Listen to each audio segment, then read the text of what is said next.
pessoal, mais uma vez, estamos agora aqui no nosso canal, do tema de número 3, que vai tratar do precatório do Fundef e da destinação desse recurso, né, 60%, para os profissionais do magistério.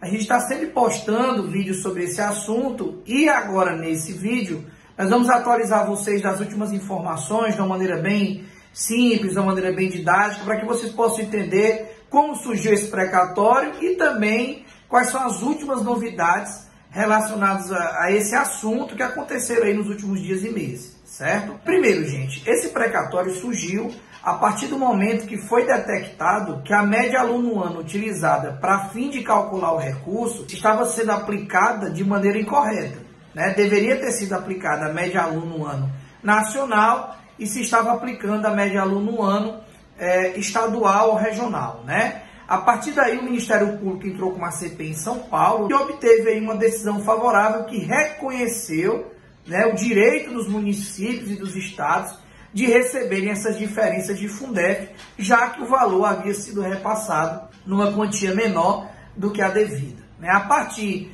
dessa iniciativa do Ministério Público, diversos outros municípios entraram nesse processo, pleiteando essa diferença de Fundef. Então, quando houve a mudança da lei do Fundef para a lei do Fundeb em 2006, havia um prazo prescricional de 5 anos para que esses municípios ingressassem com essas ações. E aí muitos municípios obtiveram ganho de causa, né? Alguns já tiveram precatórios pagos, né? Inclusive já até destinaram parte desse recurso para os professores através de ações judiciais ou de maneira voluntária antes do parecer do TCU. Alguns ainda não têm precatório, ainda vão receber esse recurso, né? E outros estão com precatório expedido, aguardando aí uma previsão de pagamento. Também tiveram situações em que os municípios que perderam o prazo para entrar com o processo ingressaram com uma ação de cumprimento de sentença utilizando a CPI de São Paulo, né? Tinham 5 anos aí contados do trânsito em julgado dessa CPI para entrar com essa ação,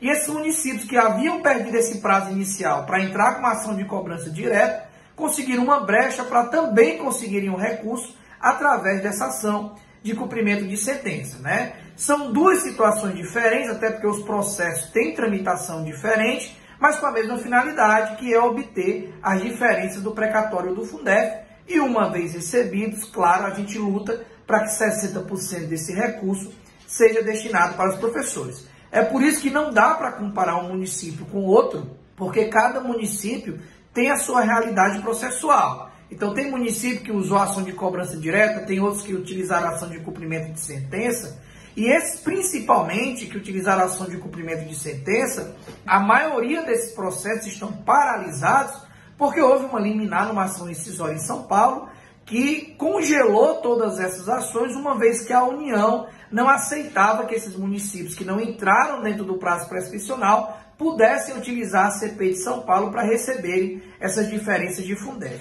Há não muito tempo, o Supremo Tribunal Federal permitiu que o Ministério Público Federal desse continuidade nessas ações, e aí alguns municípios entraram com pedido de suspensão de tutela provisória, onde conseguiram dar continuidade nesses processos, né? Então tem municípios que estavam com o precatório bloqueado, tem municípios que estavam para expedir o precatório, que estão conseguindo aí aos poucos retomar esses processos para receber esses valores. É por isso que é muito importante que você se informe se no seu município a ação que foi ingressada, se foi a ação de cobrança dentro desse prazo, de 2006 a 2011, ou se tratou de uma ação de cumprimento de sentença usando a CPI de São Paulo, uma vez que isso é determinante para saber em que fase está o seu processo, né? Porque você não pode comparar a sua situação com a de um município vizinho ou de um município próximo, porque, como eu falei, cada município tem a sua realidade processual, né? A gente sabe que no meio desse caminho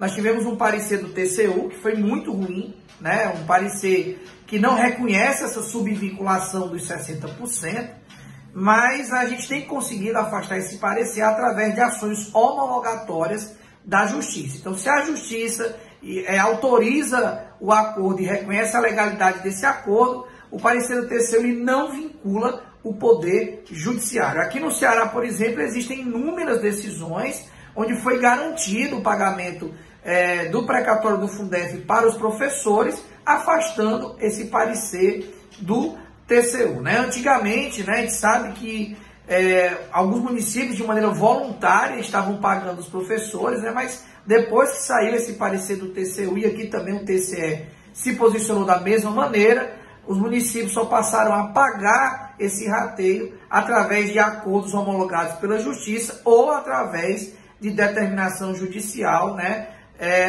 que ocorre por julgamento de mérito, né? Nós temos exemplos não só de acordos que foram homologados em primeiro grau, como também pelo tribunal aqui no Ceará, como também temos o caso de Ouricuri, da Justiça Federal, onde foi reconhecida a inconstitucionalidade desse parecer do TCU, não apenas na liminar, mas também no julgamento do mérito dessa ação, né? Que é um precedente muito interessante, uma vez que a gente tem aí a DPF 528, que tramita no Supremo, que discute justamente a constitucionalidade desse parecer, né? A diferença dessa declaração de constitucionalidade que foi dada aí no processo de Ouricuri é porque nessa ação de Ouricuri a inconstitucionalidade ela só vale ali entre as partes do processo, não é de maneira geral para todo o Brasil. Mas, claro, o resultado da DPF 528 ela vai ter um impacto maior, porque se for declarada a inconstitucionalidade nessa DPF, aí sim, como ela tem efeito geral para todos, aí vai ser aplicada em todos os municípios que tem essa questão de Fundef, né? Então é bom acompanhar essa DPF.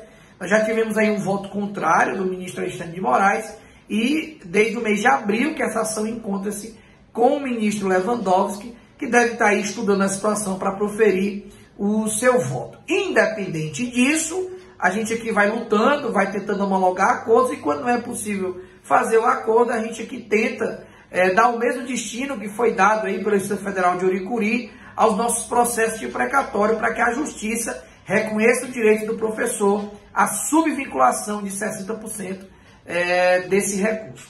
Um outro ponto importante a ser abordado é acerca dos beneficiários. Em tese, tem direito a esse recurso as pessoas que trabalharam no período dele, né? Então vamos supor, se o período é de 2001 a 2006, em tese, os profissionais que trabalharam nesse período têm direito a receber esses 60% de rateio, pois se o recurso tivesse sido repassado na época, esses mesmos profissionais teriam sido beneficiados de algum modo, ou com rateio ou com algum reajuste salarial. Por óbvio, né, se a pessoa trabalhou na época e está aposentada hoje, ela também tem direito. Assim como os herdeiros de pessoas que faleceram, já que esses direitos eles se sucedem. Às vezes, alguns temporários me perguntam se tem direito a receber. Em tese, não, porque quando você é temporário, você tem ali um contrato, onde o seu salário já está com um valor estipulado.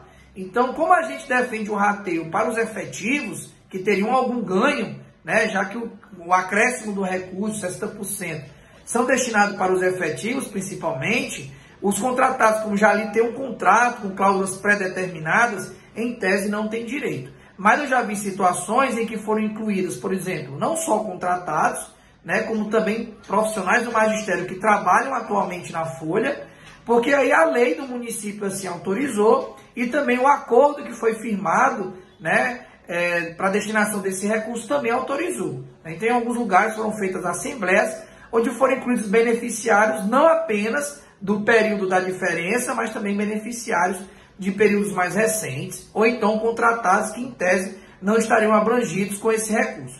A questão é que não existe ainda uma decisão da Justiça de mérito que determine quem tem direito ou não, né? Geralmente, essas questões são tratadas ou na lei que regulamenta o rateio no município, ou no acordo que é realizado aí entre os profissionais do magistério e o município, que depende muito de como esse acordo é homologado ou não pela Justiça, que podem incluir outros beneficiários que estão fora do período do Fundef. Outra questão importante é em relação à emenda que foi vetada aí pelo presidente recentemente, né? Não sei se todos sabem, mas houve uma emenda num projeto de lei que trata de acordos de precatórios da União, onde foi incluído aí que 60% dos recursos recebidos pelo município de acordos que tratem da diferença do Fundef seriam destinados em forma de rateio para os profissionais do magistério. Esse veto ocorreu, né? Então, essa previsão que inicialmente estava disposta no projeto, ela foi retirada. Esse veto, ele agora está sendo analisado aí pelo Congresso Nacional, né? Ele tem um prazo aí de 30 dias, e vai ser analisado numa sessão conjunta, mas independente desse veto, o direito ao rateio, como eu falei no início, já está previsto na ADCT, já está previsto na lei do Fundef, na lei do Fundeb, já temos aí inúmeros precedentes. Claro que essa previsão ela viria a reforçar esse direito, mas a gente deve salientar que essa lei de acordo de precatório, o professor perderia 40% do recurso se houvesse um acordo nesse sentido, e essa lei também ela apenas seria aplicada para aqueles municípios que ainda não receberam recurso, né, que estão lá para receber ou que estão fazendo acordo para receber.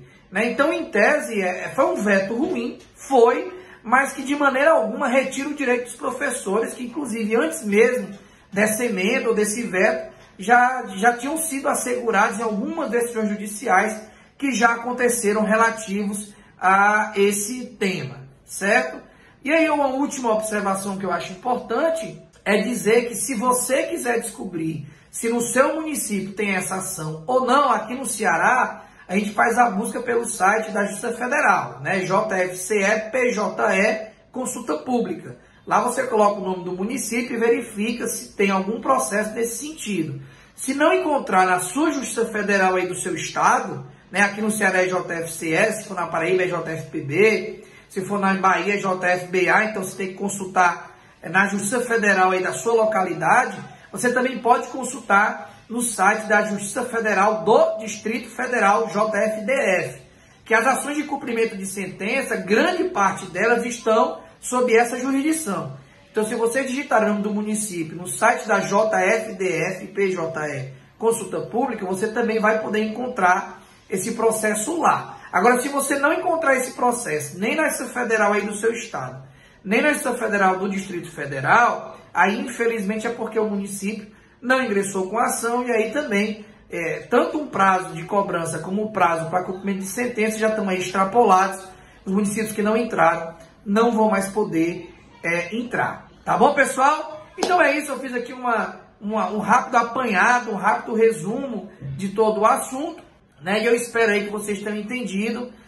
Qualquer dúvida, deixe suas perguntas que na medida do possível nós vamos estar respondendo. Tá bom? Então é isso. Até uma próxima oportunidade e um forte abraço.